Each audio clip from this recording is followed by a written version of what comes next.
जो है सो मैथ ही है दोस्तों, क्योंकि रेलवे है तो मैथ है तो रेलवे का नौकरी है, ये तो नहीं है। समझ रहे हैं? ग्रुप डी का आसान मत लीजिएगा, क्योंकि ग्रुप डी का क्वेश्चन मैथ का बढ़िया आता है और इसी पे मेरिट बनता है। सोचेगा जीके कर ले तो पता चलेगा जीके बहुत बाहर जाएगा, ठीक है। तो आप क्या करिए कि मैथ को बढ़िया से पढ़िए हमारे साथ। देखिए एक एक क्वेश्चन को कैसे समझा जाता है और कैसे बताया जाता है दोस्तों, क्योंकि ग्रुप डी का जितना कोर्स है, जितना जो कि सेट है, 99 सेट है, सब का सब कराएंगे। लगभग 30 सेट करा दिए हैं हमने, ठीक है। 30 सेट जाएगा, प्लेलिस्ट में देख लीजिएगा, ठीक है दोस्तों। आइए देखते हैं पहला क्वेश्चन क्या है। देखिए पहला क्वेश्चन क्या है। देखिए ये सवाल बहुत बार आया है, हजार बार आएगा, लाख बार आएगा, करोड़ बार आएगा और आता रहेगा, ठीक है। ये सवाल आता ही रहेगा, समझ रहे हैं? हाँ, लेकिन लगेगा कैसे? सिंपल। कक्षा 10 में आप पढ़े होंगे तो आप देखे होंगे ये सवाल लगता कैसे है, लेकिन नहीं लगता है तो आइए समझते हैं लगेगा कैसे, ठीक है।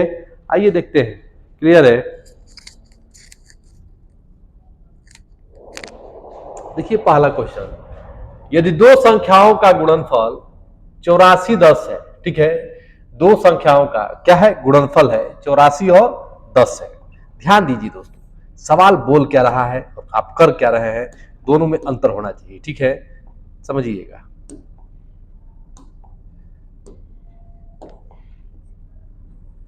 क्या है, थोड़ा इसको एक कर ले, ठीक है। दो संख्याओं का गुणनफल, यानी कि संख्या दो है, आप पढ़े होंगे पहली संख्या, ठीक है, गुणे दूसरी संख्या बराबर एलसीएम गुणे एचसीएफ, ठीक है। पहली संख्या गुणे दूसरी संख्या बराबर एलसीएम गुणे एचसीएफ होता है। देखिए दो संख्याओं का गुणनफल 84 10 है। दो संख्याओं का गुणनफल, एक एक्स मान लीजिए, एक वाई मान लीजिए, ठीक है। एक एक्स मान लीजिए, एक वाई मान लीजिए, क्लियर। एक एक्स मान लीजिए, एक वाई मान लीजिए, मान लिए, बराबर कितना दिया हुआ है आप देख रहे हैं। कितना दिया हुआ है थोड़ा देखिए, कितना दिया हुआ है, इसे काम चलेगा जी? नहीं चलेगा, ठीक है। कितना दिया है? 84 और 10 दिया है, ठीक है। 84 और 10 दिया है। उसके बाद कहा है कि जो एचसीएफ है 29 है, तो उसका लघुत्तम सहवर्तक क्या होगा। अब दो संख्याओं गुणनफल इतना दिया है, तो फॉर्मूला तो पहली संख्या गुणे दूसरी संख्या बराबर इससे गुणे एचसीएफ, इसको यहां रख दीजिए, ठीक है। आपका एलसीएम, ठीक है, एलसीएम गुणे एचसीएफ बराबर क्या हो जाएगा? 84 10, ठीक है। अब इसके जगह पे है 29, महत्तम सहवर्तक है 29, तो एलसीएम को आप, एलसीएम हो गया, एलसीएम बराबर इधर चल जाएगा 84 10, ठीक है। इधर गुणा भाग हो जाएगा, गुणा में है एलसीएम तो भाग हो जाएगा, ठीक है। इसको कैलकुलेट कर देंगे तो आपका आंसर आ जाएगा। देखिए 9 बार में ले जाइए, 9 बार में ले जाइए, 9 81, 841 को डिवाइड करिए, 841 को 8 से डिवाइड करिए, 8 से करें 9 से, ठीक है, 9 से डिवाइड करिए, 9 81, ठीक है। और ये बचेगा आपका 3 और 1, कितना बचा? तो हो 9 से नहीं करना, 29 से करना है। देखिए दोस्तों थोड़ा ध्यान देना है, 841 में 29 से भाग देना है, ठीक है।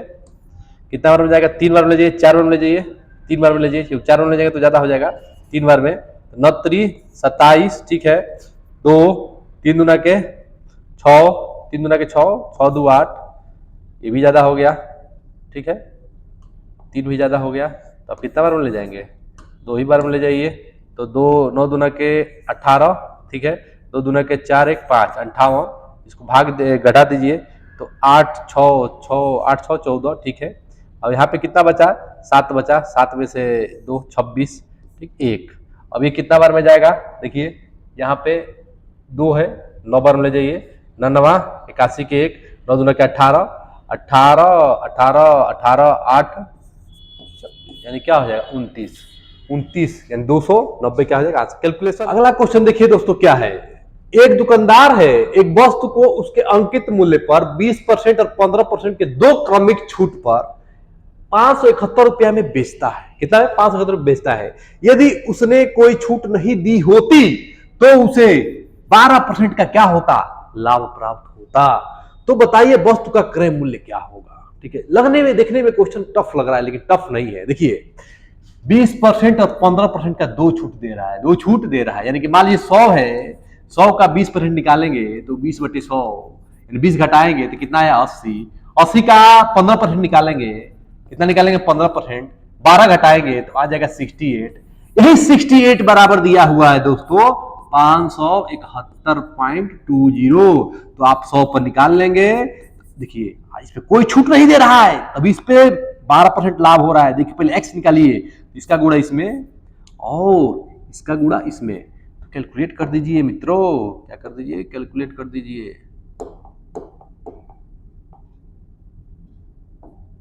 देखिए कैलकुलेट कर देंगे तो क्या हो जाएगा, 68 मल्टीप्लाई एक्स बराबर 571.20, एक्स बराबर क्या हो जाएगा 571.20 बटे 68। ठीक है, इसको कटा देंगे तो आ जाएगा 540। ये जो 540 पे हम बेचा, ठीक है, तो 12% का क्या होता, लाभ प्राप्त होता। ठीक है, यही कह रहा है, कोई छूट देता तो इतना मिलता। ठीक है, अब देखिए, अब कह रहा है क्रय मूल्य बताइए। तो देखिए दोस्तों, यानी कि 540 में भी बेचता तो उसको 12% का लाभ होता, तो 100 पर निकाल दीजिए। यही पूछना चाह रहा है एक्स का मान। एक्स का मान हो जाएगा 540 गुणे 100 बटे 112। इसी को कैलकुलेट कर देंगे, आप क्या हो जाएगा, आपका आंसर आ जाएगा। ठीक है, कैलकुलेट कर दीजिए, आपका आंसर आ जाएगा। ठीक है, कटा दीजिए, इसको कटा दीजिए आप, दो बार दो से कटा दीजिए। ठीक है, 5 6 50, फिर 25, फिर 2 8 28। ठीक है, 3 से कटा दीजिए, 3 करने 3 नहीं, 3 से मत कटाइए, 2 ही से कटाइए। ठीक है, कुल कटा उठा के आपका आ जाएगा 750 रुपया। कितना आ जाएगा, 750 रुपया आ जाएगा, जो कि आपका ऑप्शन में दिया हुआ है, ऑप्शन नंबर डी। देखिए ये हो गया आपका आंसर। ठीक है, देखिए दोस्तों, सवाल में ज्यादा कुछ नहीं था, केवल आपको करना क्या था, लगा देना था। ठीक है, लगाने का तरीका यही है और सिंपल है, कोई दिक्कत नहीं है, एक दो बार देख लीजिएगा। अगला क्वेश्चन देखिए, यदि किन्हीं आंकड़े का बहुलक उसके माध्य से इतना अधिक है, बहुलक उसके माध्य से इतना अधिक है। देखिए बहुलक यानी कि जो बहुलक है, बहुलक अधिक है, बहुलक माइनस माध्य बराबर कितना है, 16.2 है। अधिक हो तो उनका बहुलक उनकी माध्यिका से कितना अधिक होगा, यानी कि बहुलक, बहुलक माइनस माध्यिका पूछ रहा है, ध्यान दीजिएगा, माइनस माध्यिका पूछ रहा है। ठीक है, तो देखिए सूत्र का प्रयोग करिए। तो सूत्र क्या होता है दोस्तों, पता होगा आप लोग को, बहुलक बराबर, बहुलक बराबर 3 माध्यिका माइनस 2 माध्य होता है।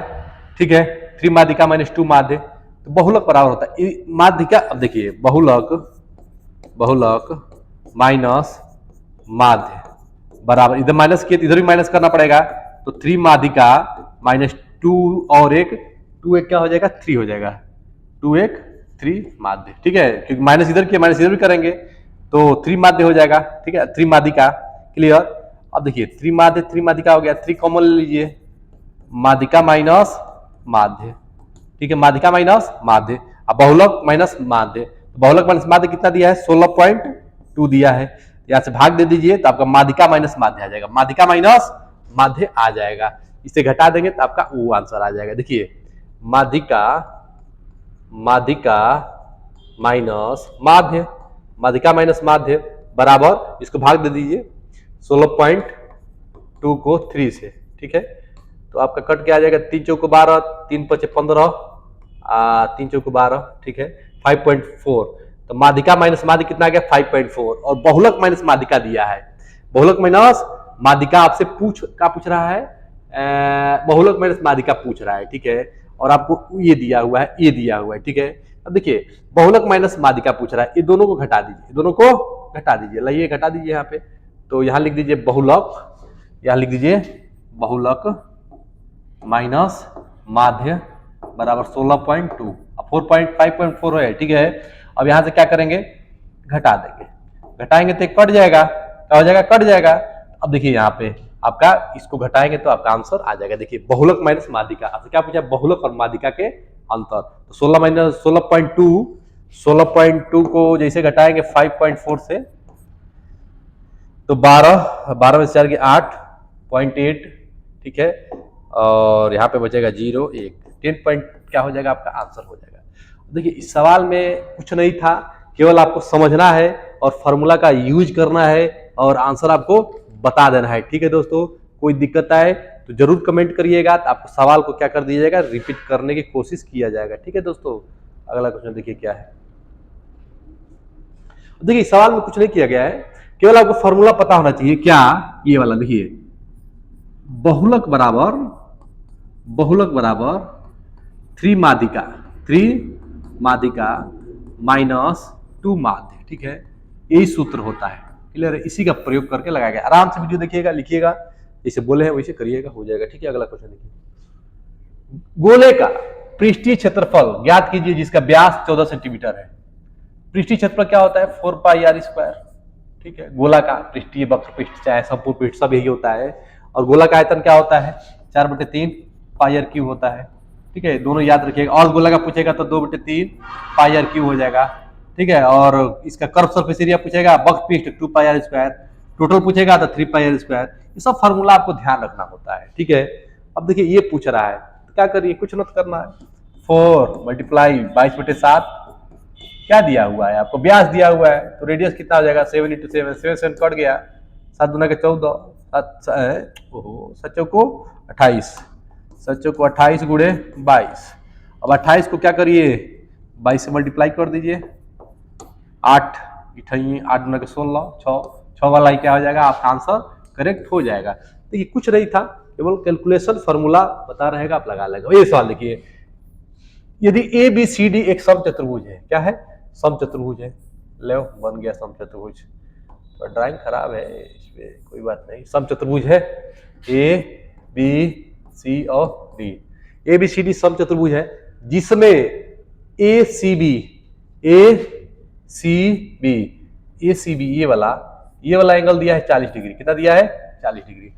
तो ADB आपसे पूछ रहा है, ये वाला एंगल बताइए क्या होगा।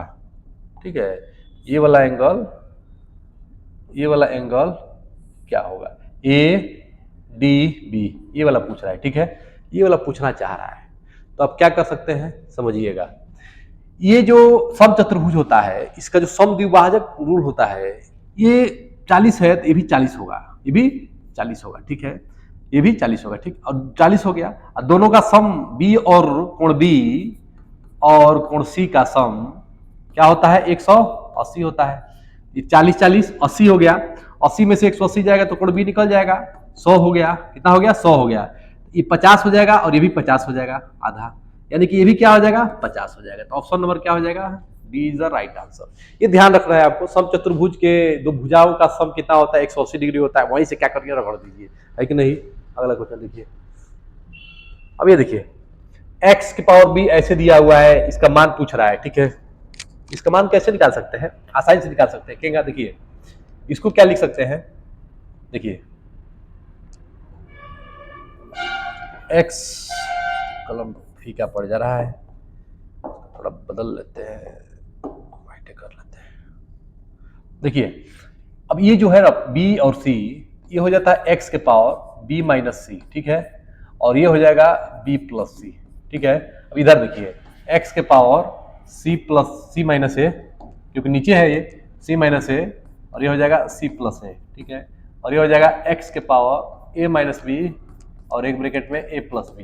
क्लियर। अब देखिए, अब यहाँ पे हो जाएगा x के power b² minus c² plus c² minus a² plus a² minus b²।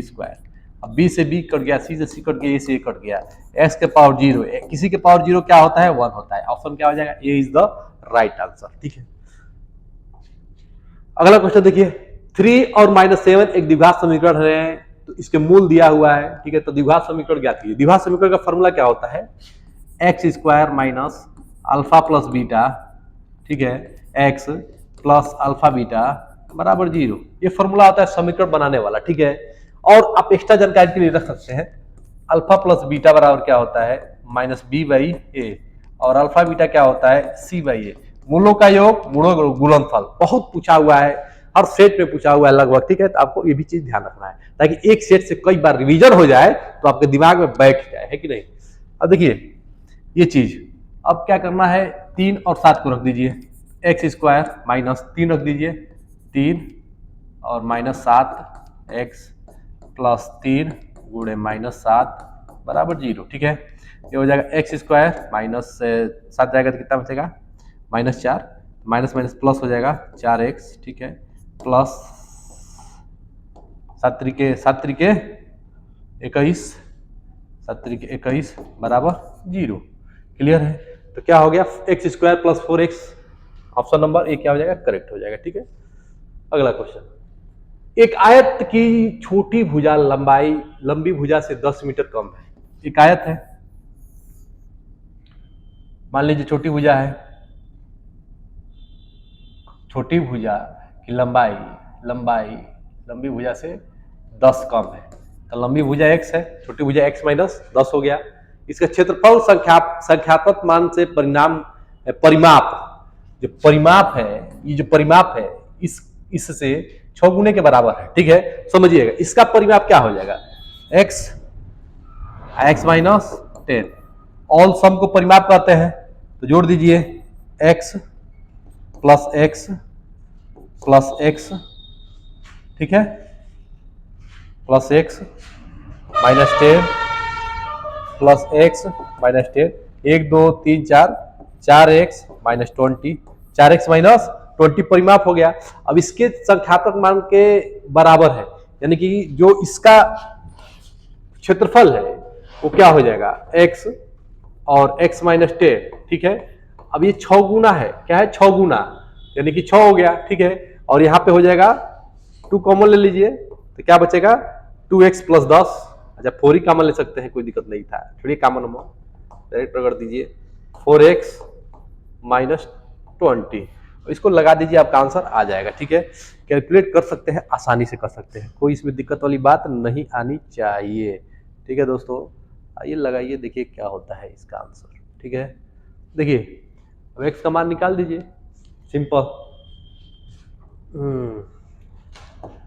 ध्यान दीजिए, x² माइनस 10x बराबर 6 चौको 24x माइनस 6 दूना के 12, 120 हो गया, ठीक है। इसको इधर लाइए, x² माइनस हो जाएगा 34x प्लस 120 बराबर 0, ठीक है। इसका फैक्टर कर दीजिए, इसका फैक्टर हो जाएगा आपका, आसानी से कर सकते हैं फैक्टर, 30 और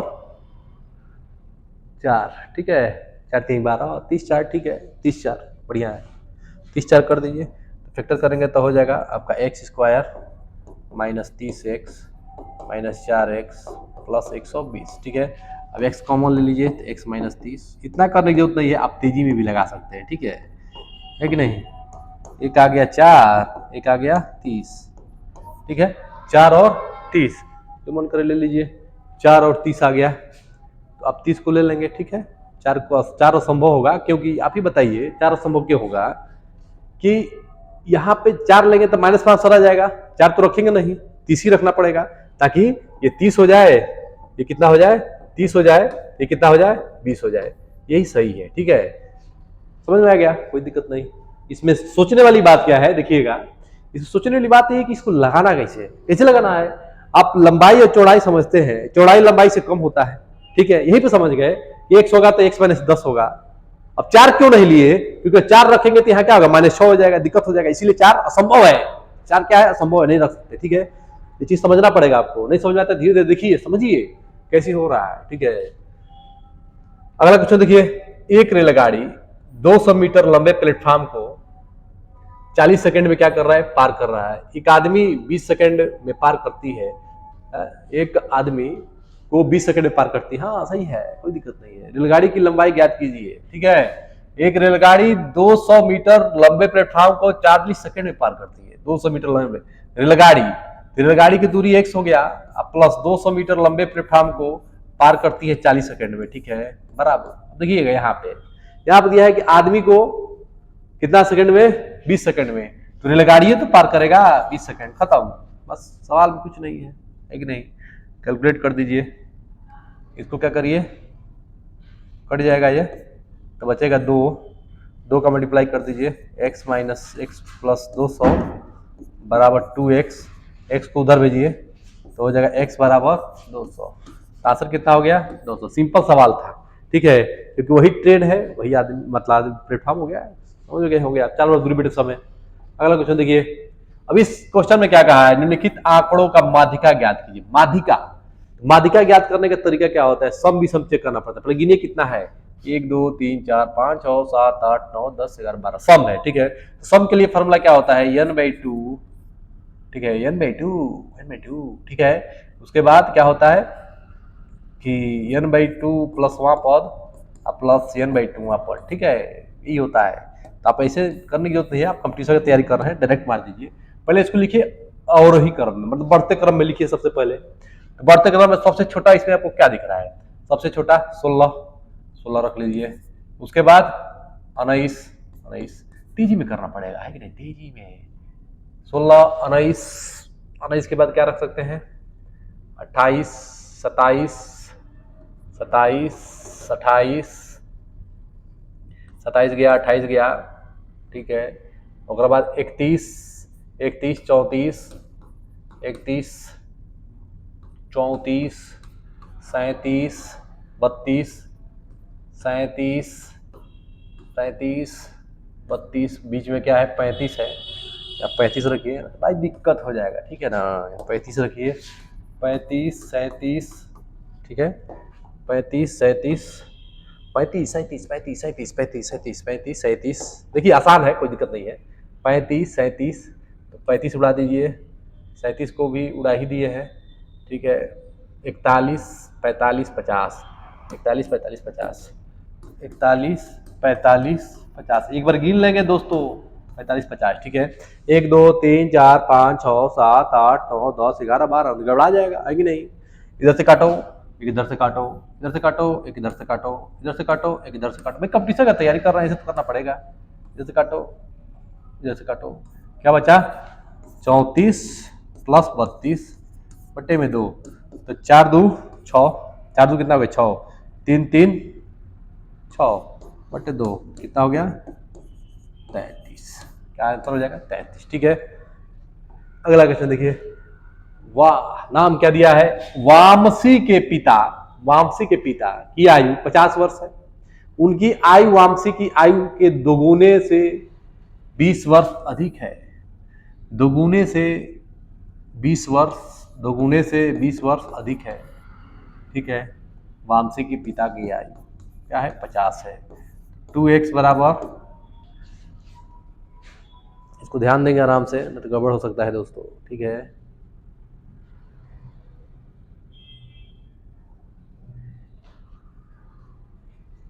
हो जाएगा 30, x बराबर कितना हो गया? 15, ठीक है, 15 हो गया, जोड़ दीजिए आंसर, ठीक है ना।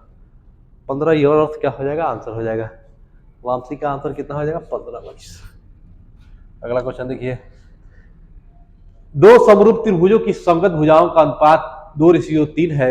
यदि छोटे त्रिभुज का क्षेत्रफल 48 सेंटीमीटर है तो बड़े त्रिभुज का क्षेत्रफल ज्ञात कीजिए। ट्राई करिए, सिंपल, दो त्रिभुजों के संगत भुजाओं का अनुपात 2:3 है। दो त्रिभुजों की संगत भुजाओं का अनुपात 2:3। देखिए कैसे निकलता है, एक फॉर्मूला पढ़े होंगे, भुजाओं का योग, भुजाओं का वर्ग बटे त्रिभुज, दो त्रिभुजों का, मान लो एबीसी त्रिभुज का क्षेत्रफल और पी क्यू आर, मान लो पी क्यू आर का क्षेत्रफल, ठीक है। ये बताइए, भुजा दिया है 2:3, तो ये हो जाएगा 4/9, और क्या हो जाएगा? 48 दिया है, 48 बटे एक्स, कैलकुलेट कर दीजिए, आंसर हो जाएगा 1 2 12 9 108। 108 क्या होगा आंसर? ये प्रमेय है, इसको पढ़िए, क्लास 10 का प्रमेय, क्लास 9 में भी दिया हुआ है। वर्गों का, भुजाओं का वर्ग बराबर त्रिभुज एबीसी, दोनों त्रिभुजों का अनुपात, ठीक है, बटे में।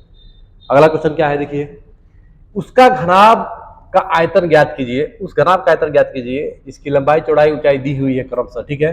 घनाभ का आयतन होता है यल गुणे बी गुणे एच, ठीक है, यहीं पे पुट कर देंगे, आपका आंसर आ जाएगा 3 गुणे 4 गुणे 5, 5 चौक 20, 5 चौक 20, 20 23 60, 60 क्या हो जाएगा सेंटीमीटर में, तो centimetre square, cube cube centimetre cube ऐसे आ जाएगा। ठीक है दोस्तों, कैसा रहा ये वीडियो जरूर कमेंट करिएगा और ध्यान दीजिएगा। धन्यवाद।